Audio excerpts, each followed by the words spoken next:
Welcome back. Governor Cooper is throwing his 2 cents into a Supreme Court lawsuit involving UNC Chapel Hill. Yeah, he's supporting his alma mater by arguing that using race should be used as a factor in college admissions. Our chief political correspondent, Emma Withrow, joins us now to explain both sides of this complicated case. Emma?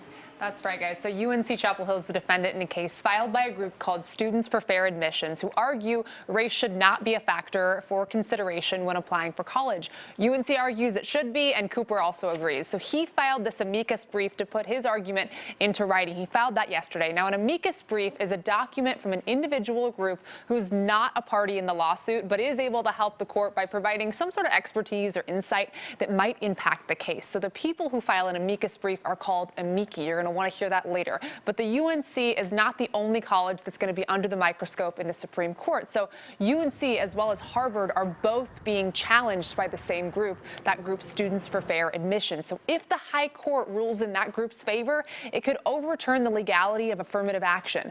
The Supreme Court decided to take up these cases back in January, which has led to tons of scholars, companies, and politicians and more to write these amicus briefs. So Cooper's amicus brief argues diversity in education fosters diversity in government and supports race being used as a consideration in college admissions. It says democracy, quote, demands leaders who reflect the diversity of people they govern, but for much of our nation's history, the path to leadership for racial minorities has been strewn with obstacles. As leaders of southern states, amici know all too well the detrimental effects those obstacles can have not only on individual residents, but on the enterprise of government itself. But I spoke with some other groups who support the petitioner, that group Students for Fair Admissions, and Wen Fa, a senior attorney at Pacific Legal Foundation, and then Ken Marcus, the chairman of the Brandeis Center for Human Rights Under Law. Both wrote amicus briefs and agree that race should not be a factor in admission. Take a listen to what these other amici on the opposite side of the argument had to say today. Universities first adopted the diversity framework, not because they wanted to have more Black or Hispanic students, but because they wanted to have fewer Jewish students. Much of the way that universities continue to look at diversity is based on some of these building blocks that are actually very dubious in their historical background, even if the current admissions officers have different ideas in mind. There was a 2003 decision at the University of Michigan Law School, which allowed the use of racial preferences in higher education.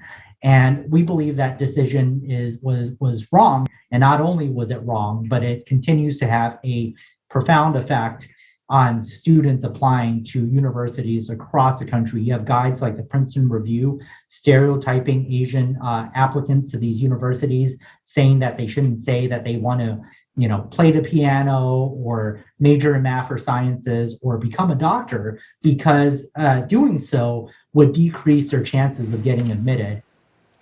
So Wen, who you just heard there, said he expects arguments to be heard later this year, potentially in November, and then he says a Supreme Court decision could be made sometime in the summer of 2023. So that's where we're at with that. And we know the Supreme Court, just in the last couple of months, have made huge decisions, huge controversial decisions. What do you think in terms of the Supreme Court regarding affirmative action and using race as a factor for these schools? So a lot of people have been speculating that by just having the Supreme Court take on these two cases with UNC and Harvard, shows that there could be some sort of reform when it comes to the legality of affirmative action and how it plays out in our college admissions process. We have a lot of people looking at this and revisiting it, just like they have with the abortion cases. And so when you're looking at how this is going to play out, it's all going to depend on that conservative majority in the Supreme Court, whether or not they're going to dig their heels in. And it's all up for speculation at this point. Big companies like GE and Apple have actually written amicus briefs in support of UNC and Harvard, because a lot of their workforce comes from those types of schools. So there's a lot of players and a lot of different things happening here. And so we're just going to have to watch how it plays out in the coming months.